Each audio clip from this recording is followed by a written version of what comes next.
As part of our investigative team, a house fire, an unfinished rebuild, and now a school enrollment fight. A Maumee mother says it has been one issue after another. Now, according to her, her children's future may be in question. Faith Zahowski has been digging into this. Faith, when did this all start? It was 3 years ago when Tiffany Baggett's home caught fire due to an electrical issue. That caused her family to move her family of 6 into a relative's home in West Toledo. Her kids continued at Maumee City Schools, but now school officials say they can't continue. This is what was left of Tiffany Baggett's Maumee home after an electrical fire in August of 2023. We lost 3 dogs.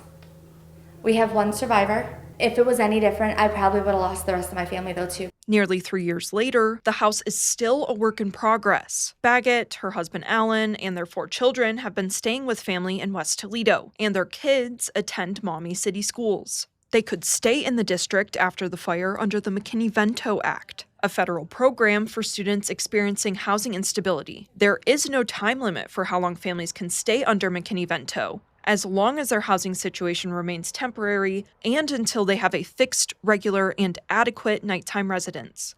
But in March, Baggett got a letter from the school district. We no longer qualified for McKinney-Vento. Meaning her kids could no longer be enrolled at Maumee City Schools. So she applied for open enrollment after getting a recommendation from the district to appeal the process. I vote in Maumee. I get mail in Maumee. Our address is Maumee. Our life is Maumee. But on June 22nd, the district denied open enrollment for all 4 children, citing overcapacity at Maumee City Schools and the family's current Toledo residents outside the district. Baggett says her son has autism and relies on Maumee's support services, and starting over at this point would be a shock for the 4 of them. They did kindergarten screening for my kid and had him meet his teacher, and then denied us.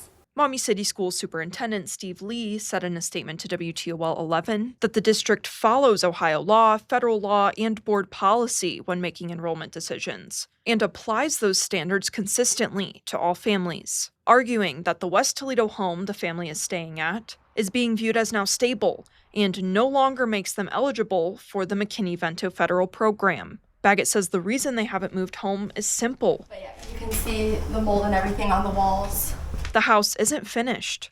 You look around my home, it is not livable. We don't even have a water meter. But why has it been 3 years and it still looks like this? Court records show Baggett and her husband filed a lawsuit against Nolte Builders and Guy Nolte in December of 2025, alleging the restoration work was left incomplete. The dispute is now being handled through ongoing litigation in Lucas County Common Pleas Court. Nolte Builders and Guy Nolte responded to the lawsuit in June, denying multiple allegations. WTOL 11 reached out to Guy Nolte, who told us he has no comment at this time. Baggett says as their case goes through the legal system, she feels getting back to the home and school her family once had is still within reach. I'm going to be fighting. I'm looking for ways to get into Maumee. We are willing to do just about anything. Baggett says she'd still like to give Guy Nolte the opportunity to finish the work once the case is resolved. Until then, she's gathering support through an online petition to keep her kids in Maumee City Schools. Reporting in studio, Faith Zahowski, WTOL 11.